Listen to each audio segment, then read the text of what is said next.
Attention.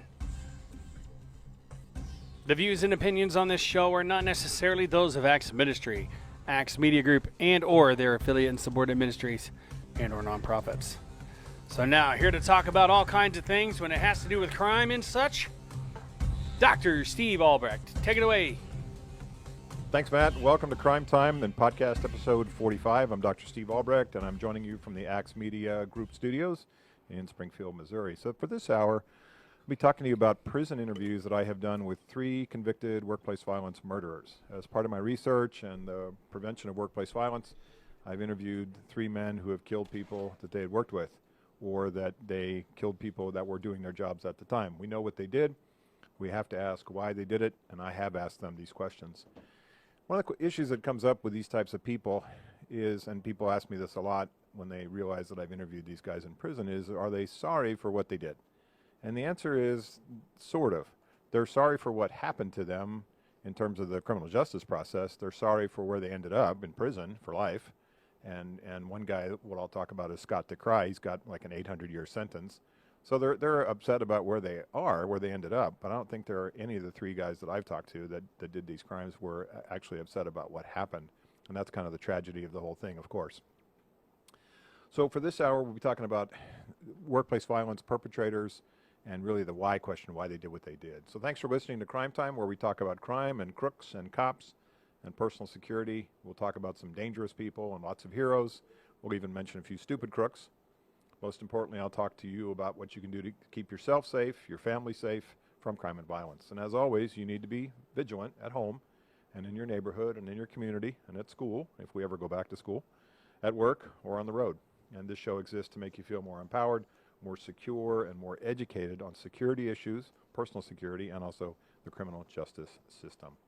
So as background, I worked for the San Diego Police Department for 15 years as a patrol officer, a reserve sergeant, and a domestic violence investigator. I handled 1,500 DV cases in my time span there in the 6 years that I was doing domestic violence investigations. That'll be a future topic on another show about how domestic violence oftentimes crosses from home to work and what we can do about it and how those significant situations come up when somebody says, if I can't have you, nobody else can. I now work as a training consultant. I teach training workshops, webinars, live programs. I focus on human resources and employee coaching, workplace violence prevention, school violence, hospital violence, library violence. That's another topic for another show, is what happens at the local library. I've written 23 books on business and workplace violence and police subjects. I wrote 3 books on guns. You can find those books on Amazon Kindle. It's called Albrecht on Guns, Albrecht and Farrow on Guns, my partner Mike Farrow, and then a 3rd volume of Albrecht on Guns. So there's 3 of those on Amazon Kindle that you can find as well. All my books are on Amazon. You can always reach me at my website, which is crimetimeradio.com. You can send me an email, connect with me on LinkedIn. I'm there as Dr. Steve Albrecht, and you can follow me on Twitter. I'm a big Twitter guy, Dr. Steve Albrecht, at Dr. Steve Albrecht on Twitter. And I'm always interested in what folks have to say on Twitter. You can find past episodes of the show on SoundCloud and new episodes of the show on the Axe Media Group's YouTube channel. So as part of my training and my research and my writing background and my publishing work in workplace violence prevention and school violence, healthcare violence, and mass attacks, mass shootings, I've interviewed 3 workplace murderers in prison. And part of the reason for those interviews was they exist. These guys survived. And if you look at the stories that you have seen about, the Las Vegas shooter or the Columbine perpetrators or any of these cases that have gone back to the 90s when these things really started up, most of these perpetrators kill themselves or are killed by the police or engage in something horrible we call suicide by cop. I just saw a case yesterday at the White House where somebody pulled a weapon or a simulated weapon, we're not sure yet, on a Secret Service uniformed division officer who shot him and wounded him. That's an example of suicide by cops. That guy's standing in front of the White House in front of an armed federal agent, and that's the guy that wants to get shot based on his behavior of pulling a simulator or an actual weapon we don't know. So suicide by cop is one of the ways that these perpetrators go out, or they kill themselves as soon as the police arrive. The big shift in the police response to workplace violence or school violence happened after Columbine. And that was in 2000, I think 99 or 2000 of April, when these perpetrators in the Columbine High School in Colorado, the model back then was for the police to respond with a a SWAT team or a primary response team and have them set up a perimeter until those guys could get there and gear up and put on their tactical vests and their camo uniforms and storm the building. Well, after Columbine, that response certainly changed. We didn't want to sit inside or sit outside of a building while the kids inside were being killed in the school, and now we have what's called the active shooter response. So the active shooter response now means that cops are going to engage with these perpetrators pretty regularly in these cases, and we tend to have, you know, 1 or 2 of these every month in the United States, a varying degree, either a mass attack where several people are injured or killed, or a one-off type of a situation where there's a shooting where the police get there and the perpetrator is still there. So the response to these things are going to be dramatic, and these perpetrators usually kill themselves or are killed by the police. These 3 guys that I interviewed, survived. So let me tell you about the first guy. In 1992 in San Diego, there was an employee of General Dynamics. He was a missile mechanic, an ICBM mechanic, named Robert Mack. Robert Mack shot and killed the HR manager that was working on his termination and shot and paralyzed his boss, who later died. He showed up at a termination meeting. He was given the 2 S's during the termination meeting: sit down and shut up. Literally, that's what he was told. In that termination meeting, he was going to be fired for attendance reasons. He was a 25-year employee of General Dynamics. He was fired for attendance reasons. And you say, okay, why would a guy be fired for attendance reasons? Well, it's easiest. In looking at the human resources piece of this, it's easy to fire people for attendance. They either are late or show up late or don't clock in or clock in incorrectly or have a pattern of tardy behavior or late behavior or absenteeism over the span of their time.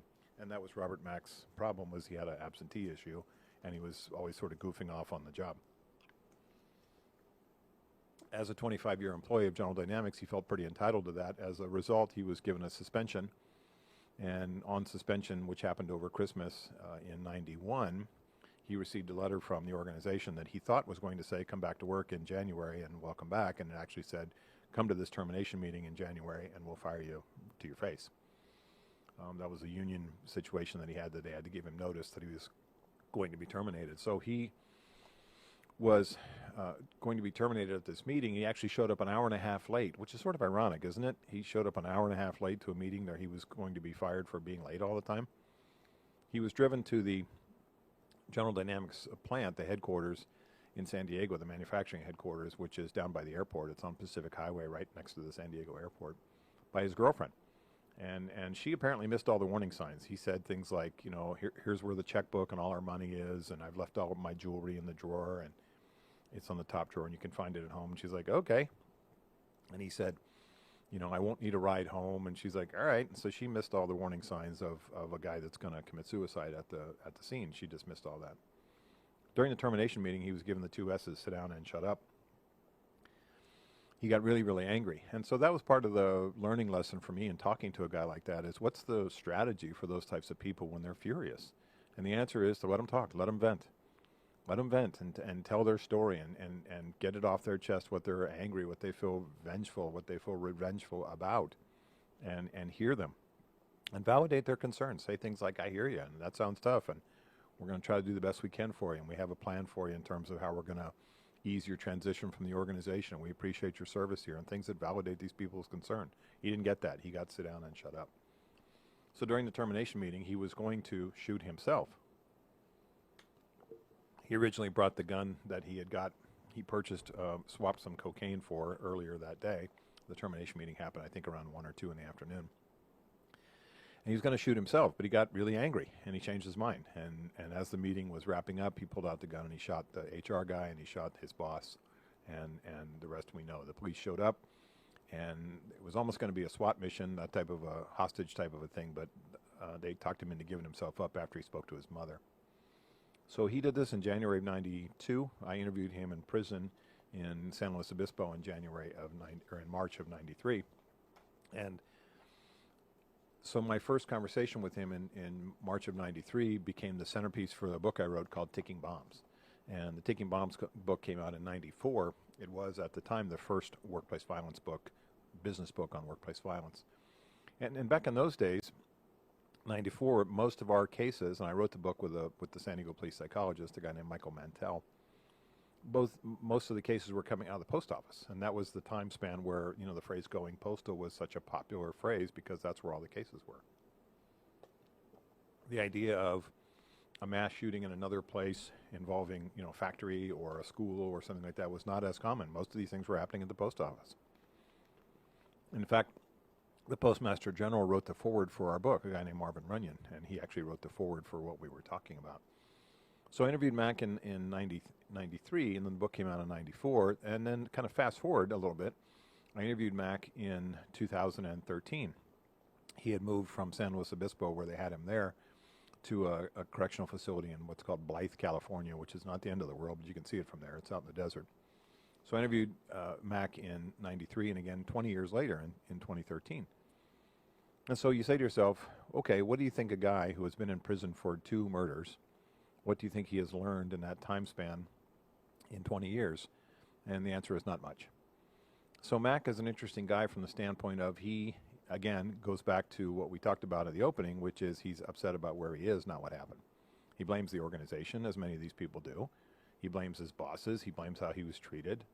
There's an interesting sort of irony about Robert Mack. As an employee of General Dynamics, as a 25-year employee and a union member, he's entitled to a pension. So that seems sort of odd, doesn't it? The guy gets a pension for killing 2 people at the company that he worked at. I guess by law in California, and insert your own California jokes right now. I came from that state, and it's a mess. That he can get his pension after killing 2 people that he worked for there. So when I talked to Mac, it was really about the idea that the organization did him wrong. And what you'll hear from the other 2 perpetrators that I've talked to, a guy named Larry Hanson, who shot 2 people at a place called Elgar Corporation in San Diego, and a guy named Scott DeCry, who shot and killed 8 people inside his ex-wife's beauty salon in Seal Beach, California, is the idea of revenge. These people are driven by revenge. And they feel angry about what happened, and they want somebody to pay for their anger. And they feel extremely entitled to have done what they did, and that's so disturbing about what these guys did. So my 20-year conversation with Mac, I basically said, what have you learned? I mean, the first conversation I had with him in '93, I said, why did you do what you did? And he told me. And then the second conversation 20 years later, I said, okay, what have you learned in prison? You went through all these programs. You've been through drug and alcohol counseling. You've been through 12 steps. You've been through stress management. You've been through this and that and these various, programs to get your head back on. And I guess the answer is not much. He's still in prison, and he's been in there since '92. And he, I think, is 70 years old. He's had a bunch of operations for his back. He's had a number of health issues, and the guy's still in prison in a state where they let people out of prison all the time.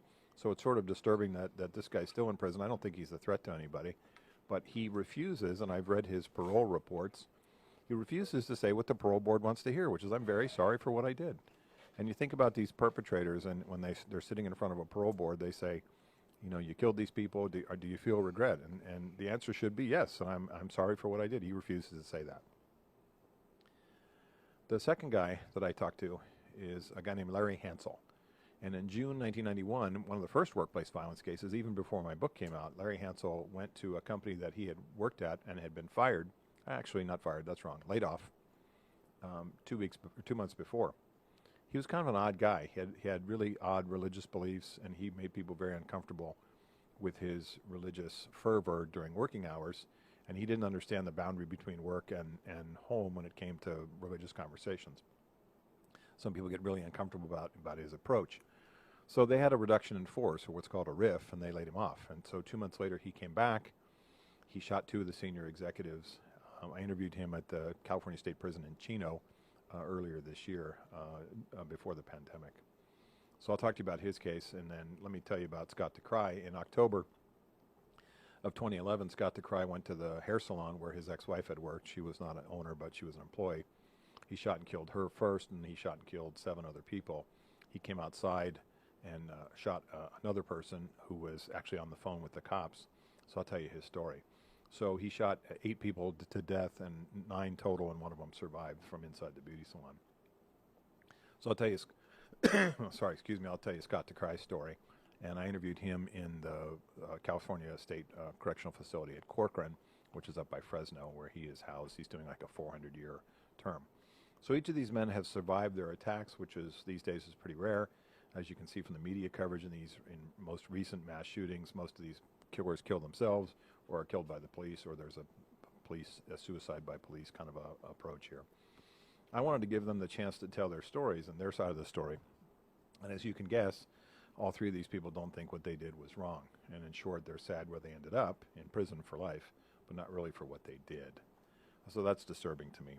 And when you think about this idea of motive, I think sometimes we're way too focused in our world, especially because of the news media, on motive. Why did this person do this? Was it bad childhood or some other situation? Is it mental illness or something like that? And the answer is motive is really hard to understand. And motive is really hard to fix. Motive could be child abuse was the motive as a child. Motive could be you broke my heart. Motive could be you fired me. Motive is really tough to fix. What we need to do to stop these perpetrators is interrupt the opportunity. Don't allow them to get into a situation where they're so angry at the organization that they want to do these things, and we'll talk about what that looks like too. So it is interesting to me when I talk to, and I've talked to a lot of crooks in my career, but when I talk to prison inmates, there's a real sort of sense there that there's a give and take there in terms of what they want versus what I want. I want the truth from them, or at least their version of the truth, and I want information from these guys. And I realize that they are trying to manipulate me. I'm not stupid, and I have a degree in psychology. I'm a pretty smart guy. I realize they're trying to manipulate me by getting things, whether it's they want money or they want privileges or they want some sort of favor or something like that on the outside. I'm careful with these guys to have really good boundaries. I don't let them manipulate me into these situations. So when I talk to them, I'm really upfront and say, what I want from you is information about your story. And the reason I'm asking you is because you're here and you're not getting out, and you have a chance to do something maybe good on your part of this horrible situation here. You have a chance to do something that you can tell people what happened, and you can tell people your version of the truth, and I'll interpret your version of the truth versus what I know. For example, I know a lot about each of these cases because I've talked to people on the outside that were involved in them. I talked to the security director of General Dynamics for the Mac case. I talked to the HR director who was targeted by Larry Hanson for the Elgar case. I've talked to the police in Seal Beach, California for the Scott DeCry case. So I can verify and validate and sort of check and balance what these guys have said to me versus what I know is to be the actual truth as well. And that's useful because, you know, there's a sense these guys have been in the prison system for a very long time. Robert Mack's been in prison for what, almost 30 years and 28 years, and Larry Hanson's been in prison for 29 years, and Scott DeCry has been in prison since 2011. So these guys are involved in the prison lifestyle, the culture, which we call prisonization, which really turns them into sort of the manipulative people that can try to keep themselves alive by manipulating other people all the time. I'm careful when I have those conversations with those guys to not let them do that to me.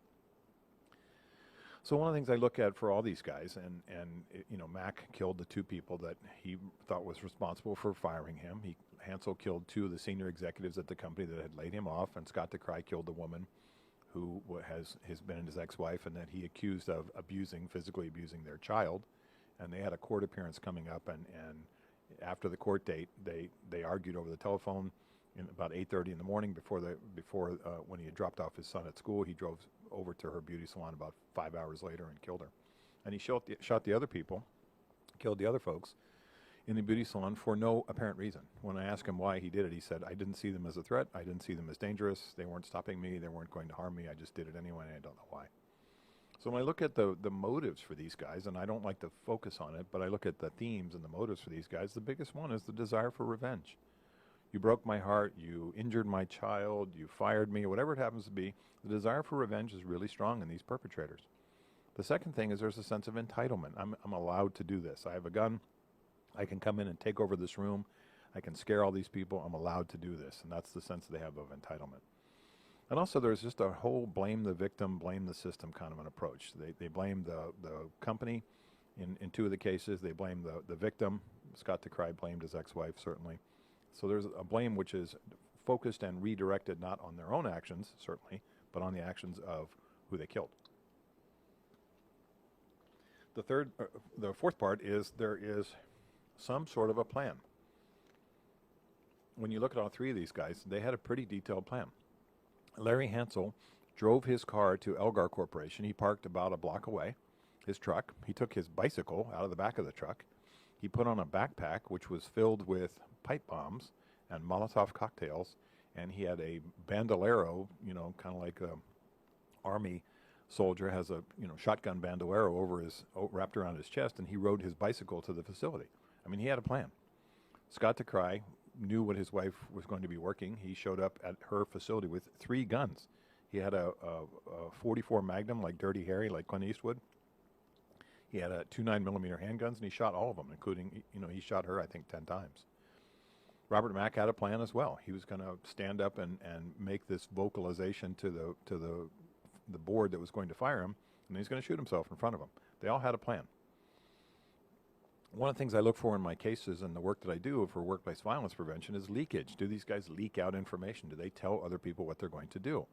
And lots of times we see leakage. The kid that wants to shoot the football coach will tell his friends. And the critical issue there is to get these kids in a school to tell the principal or the school security or the school police or a counselor or a teacher what they have heard. That's how we stop these cases. Leakage happens all the time.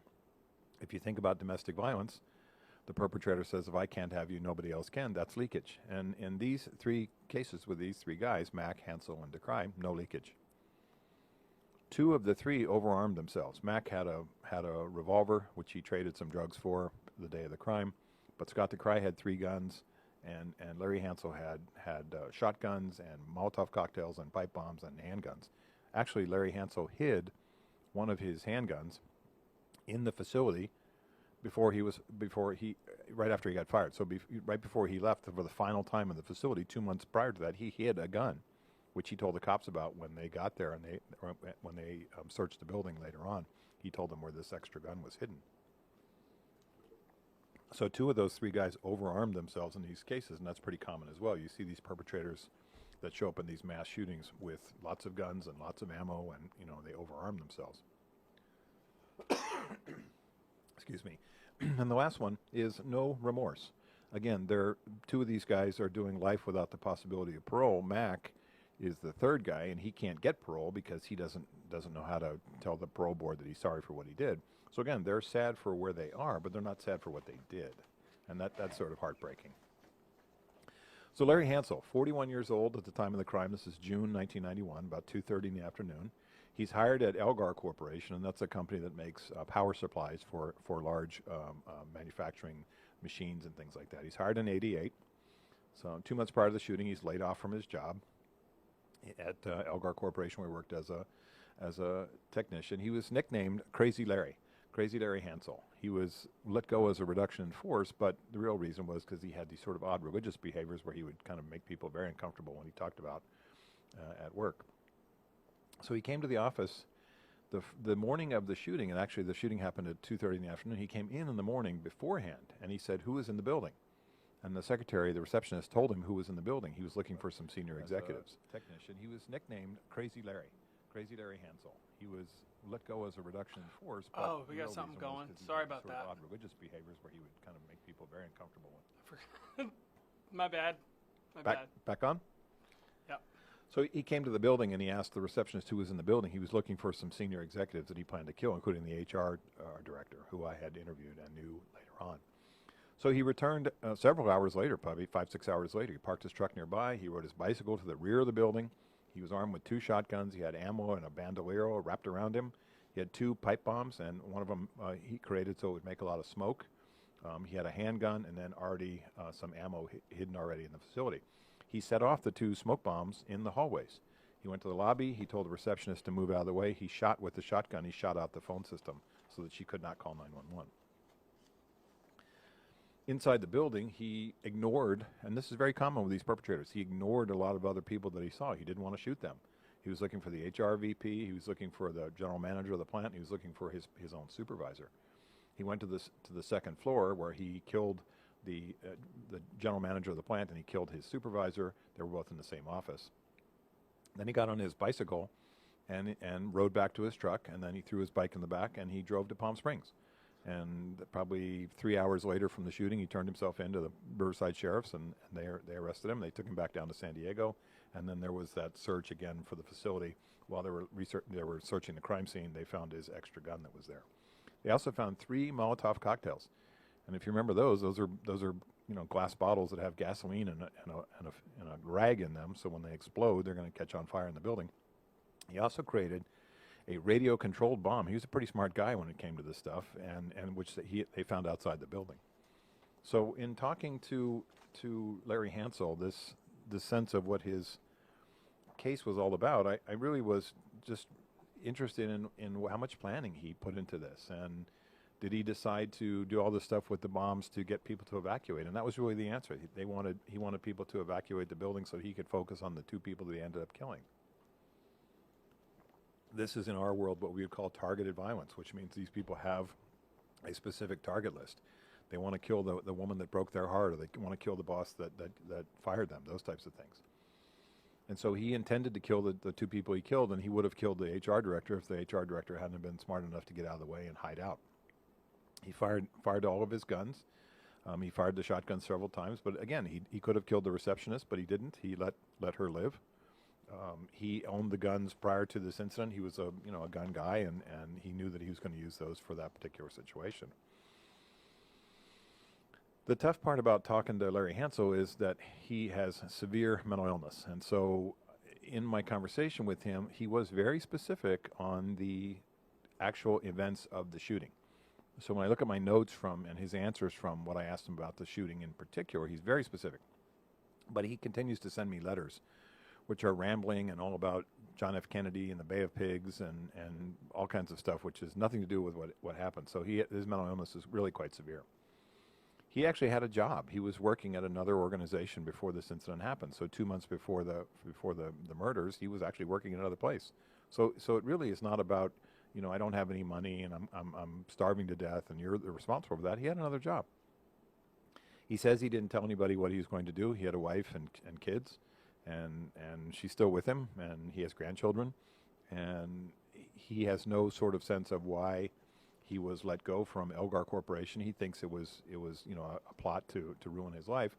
They just got rid of the guy because he didn't do his work to the degree they wanted, and he had these irrational religious beliefs. I asked him how he felt immediately after the situation and the incident. I think he said he felt relieved, and he went to turn himself in because he knew there would be consequences for his behavior. I asked him what he thought the organization could do differently to have prevented this, and then basically it was not fire him. And I said, why did you give up to the police? Why didn't you kill yourself? And he wanted to be able to tell his story, and he wasn't planning to kill himself, and he knows that he would spend the rest of his life in jail. His trial back then in the 90s, was not covered in the way these things are today. I mean, it was sort of a garden variety, 2 people killed sort of a murder, and we didn't have sort of the sensational connection to workplace violence that we do now, where the news media really covers these things pretty intently. And so I've asked him, what is your sort of approach to life now that you've been in prison for so long? And the biggest thing that I get from him is that he's been trying to work these programs and trying to be a mentor to other prisoners and just do his time but there's again no lesson learned. There's no lesson learned in terms of what he's doing in prison to make his life better. I've always asked these guys too, have you ever tried to apologize to the family members of the people you killed? And in his case the answer is no. And really what happens in prison is, I didn't know this until I talked to him, is you can't contact, as a perpetrator, a murderer, you cannot contact the victims' families. It's illegal. So mostly what you do is you could write a letter to the district attorney, and they will pass it on to the family. And you can imagine that when these people come up for parole, the family members of the dead victims will show up and try to stop the parole, which has happened in the Robert Mack case for sure. And so I asked him what he thought, Larry Hanson, what he thought he could do for for guys like me who are security experts and people like, cops, what he thinks he could do to get some sense of understanding about why he did what he did. And, his answers are kind of vague. It has to do with how he was treated during the termination. It has to do with how he was treated as an employee. And I guess that goes back to sort of the larger picture for me. These guys are really about revenge. It's just so much about, you broke my heart, or you fired me, or you did something. It's all about revenge. And you think about these school kids that do these things as well. The girl that turns the guy down to go to the prom, or the teacher that was, mean to this student, or whatever it happens to be as their reason for, getting cut from the football team, as their reason for why they did what they did. So it always pains me when I look at these cases to see, that the media is focused on motive, and what we should really be focusing on is looking at the warning signs, looking at the behavioral red flags, looking at the ways to intervene in these people's lives. I mean, you know as well as me, when you look at our country in terms of the mental health services that people can get, either as students or college students or as employees or people that are on the street, the mental health services are not great. So a lot of these people could have used mental health services. And I asked Robert Mack, working at a big company like General Dynamics, they have something called an EAP, or an Employee Assistance Program. And the EAP provider is a therapy approach. It gives you access to 3 to 5 sessions of counseling on a variety of life issues, from marital problems to drugs and alcohol, to gambling, to finances, to legal, to cancer, and all these types of things. I said, why didn't you go to the Employee Assistance Program? And he had been a 25-year member of General Dynamics as an employee, and they had Employee Assistance Program 17 years of his time there, and he said, I didn't realize there was a program. I didn't realize it existed. Now, that could be a lie. That could be him just saying that, or it could be the actual truth that he did not know that there was a counseling service that was attached to his organization. And as a guy that works in threat assessment and workplace violence prevention, when I talk to employees that we have concerns about, or ex-employees, I always try to get some sense that there are resources available for people that need help. There are suicide hotlines, and if you're an employee, we have an Employee Assistance Program, and you can go that nobody knows that you're using those services. But sometimes people have a blind spot for that type of issue, and especially for men, it's really hard to reach out for counseling help or even suicide prevention, especially for males. In a future show, I'm going to be talking about suicides, because I think for males in their 50s, especially white males in their 50s and 60s, it's one of the highest reasons for death in our culture today. And especially now during the pandemic, people are super depressed. There's a lot of connections to suicide, and we'll be talking about that as well. So let me tell you about Scott DeCry. Very interesting guy. I met him in February, right before everything shut down in the pandemic. He's in a California state prison called Corcoran, which is up by Fresno. He shot 8 people inside the Salon Meritage and 1 person outside in the parking lot in Seal Beach, California. 1 person inside the salon survived. His primary target was his ex-wife, a lady named Michelle Fournier. She was 48, kind of about the same age as he was. He was the mother of their 8-year-old son, and they had been divorced for about 5 years. Scott DeCry had married another woman 4 years prior to the incident. He lived in a really nice house in Newport Beach, California.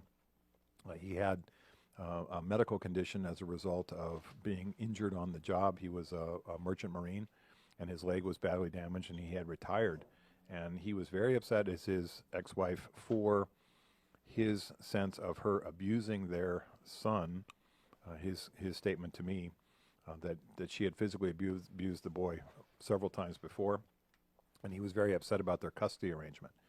So they had went to court in October of 2011, a couple days before the shooting. They went to court, and the judge said, okay, he had a little bit over half-time custody. I think he had the boy from like Thursday, Friday, Saturday, Sunday, and she had the boy from like Monday, Tuesday, Wednesday. He wanted full coverage, full custody of the child. So the judge said, okay, let's move this court custody decision into December. And so on a Monday or a Tuesday, that was the court discussion. On a Wednesday or a Thursday, the day of the shooting, they got into a huge argument over the telephone. He was in the parking lot of the school about 8:30 in the morning. He decided to go home, get his guns. He was going to go to the where she worked and kill her. He burst into the beauty salon. He shot her. He said something, he cursed at her and basically shot her with the guns that he had.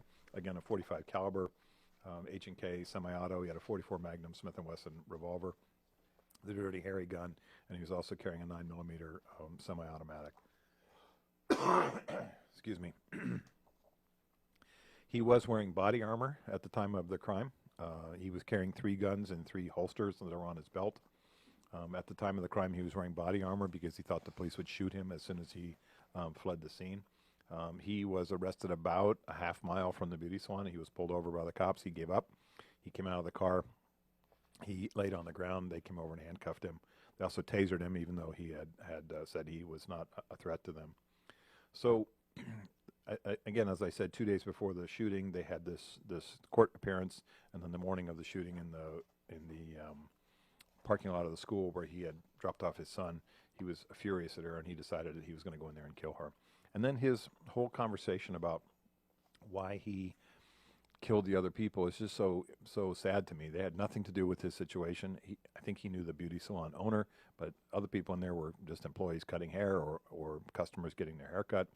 And it's just so tragic to think that he took out his revenge on his ex-wife, not only killing her, but these other people as well. So he's arrested in 2011. In May of 2014, he pleads guilty. He's been in prison, or in state, he's been in custody in the Orange County Jail for 3 years. He pleads guilty. The Orange County District Attorney decides that he wants to get the death penalty for DeCry. He's the biggest mass murderer in the history of Orange County, eight people dead, and screws up the case. Basically, the district attorney screwed up the case by putting an informant in his cell, and also putting a bug in his cell and wiretapping his cell, which is all got excluded. All this information was done without a warrant, and it all got excluded.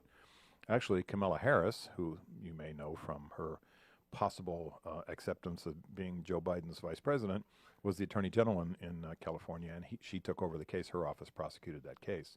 So the Orange County DA screwed up the case, which actually saved Scott DeCry's life, because he would have been put on death row had he been convicted of these 8 murders. He would have been sent to death row in San Quentin. Actually, because of the suppressed evidence, they took it off the table, and he was given 8 life terms without the possibility of parole, plus 7 years to life for attempted murder of the person who survived. The victims ranged in age from age 46 to age 73. So Scott DeCry is never going to see the light of day again. He was given, I think the total number of years is like 800 or something years.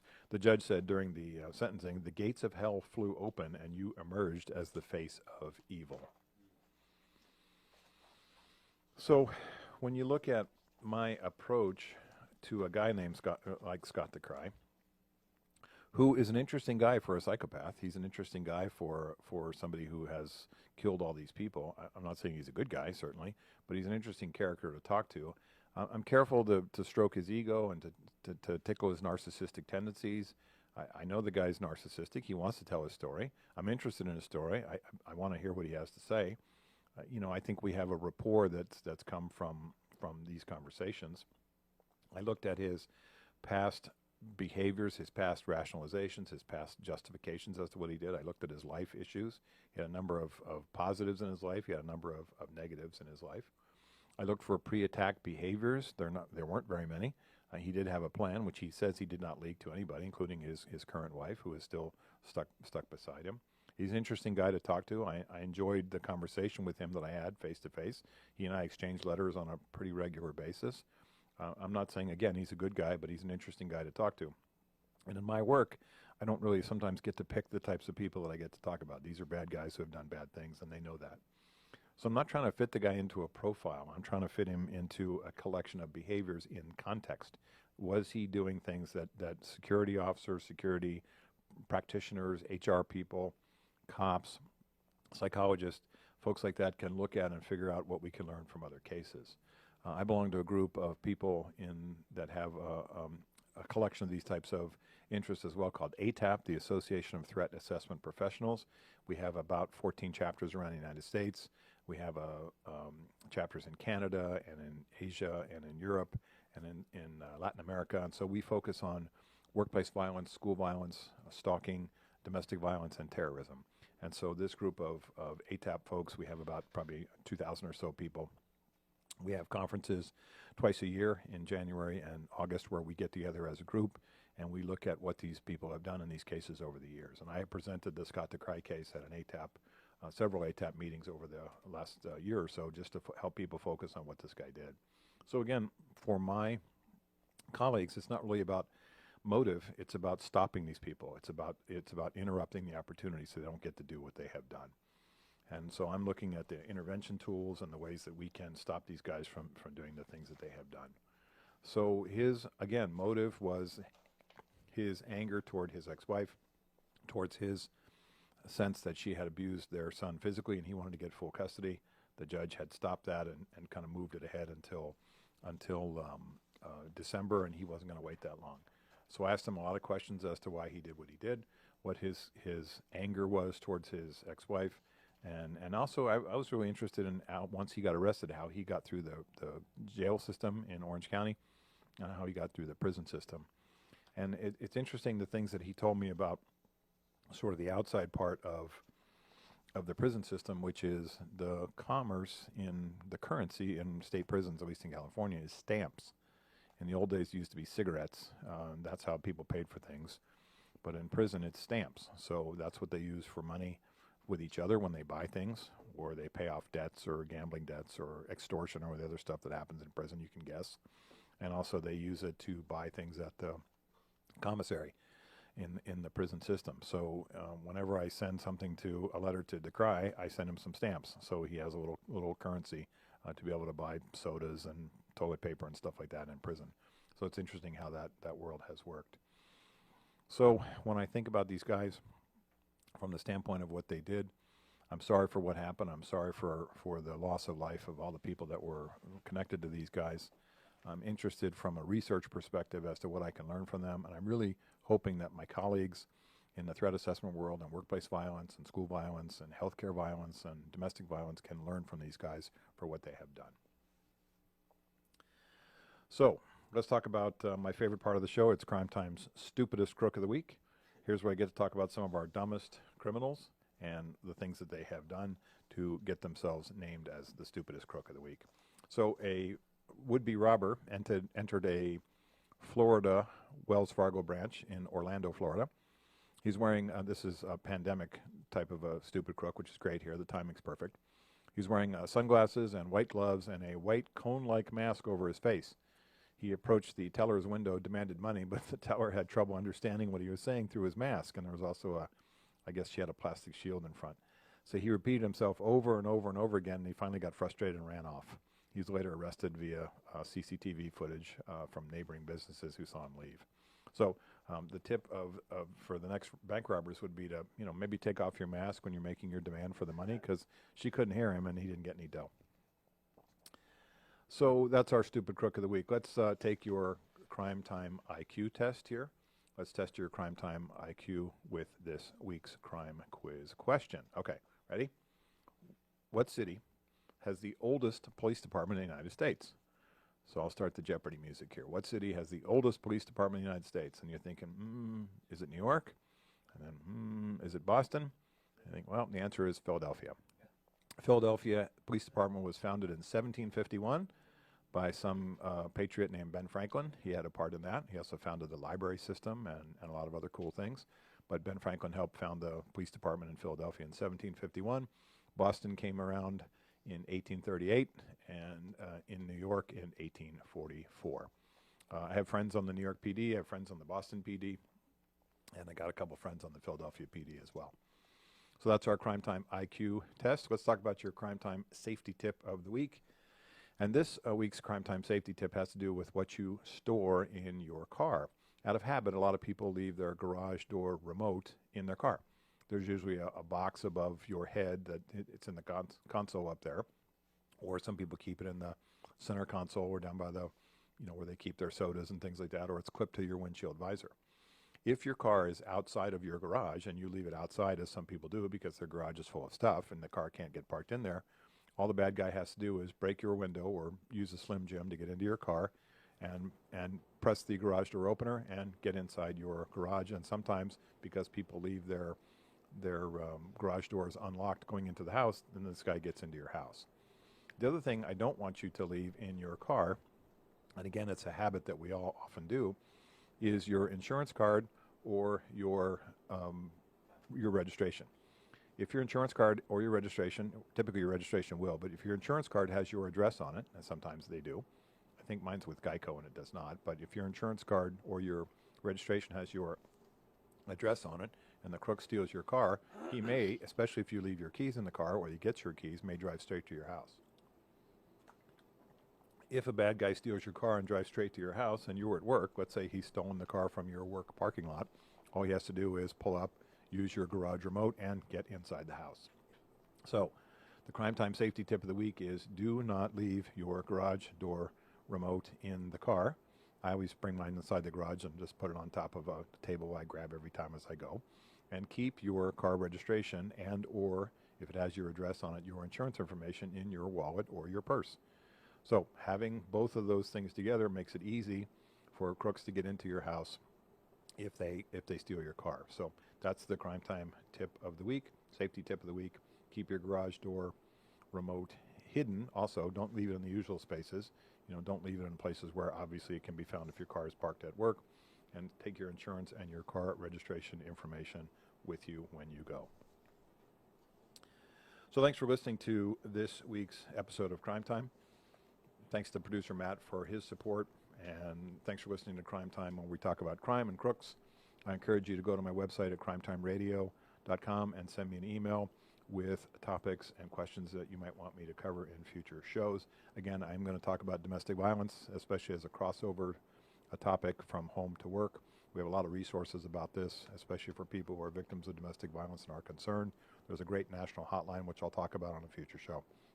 I'll also talk about suicides, and I'm interested in the suicide topic, especially as people are coming out of the pandemic and feeling kind of depressed and sad about what's going on in life, and we want to make sure that folks know that there are resources for suicide prevention. And I'll also talk about police suicide, which is a strange topic because more cops kill themselves than are killed in line of duty.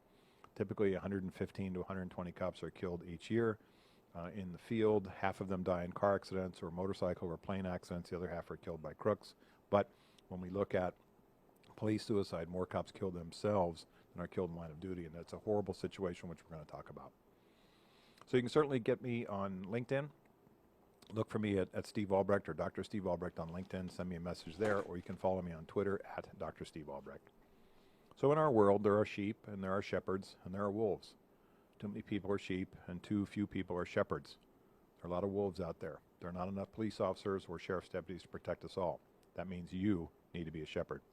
Take care of yourself, protect your family, your loved ones, your friends, your co-workers. Pay attention out there. Be prepared to defend yourself legally with force if necessary. Be a good witness for the police if you see a crime.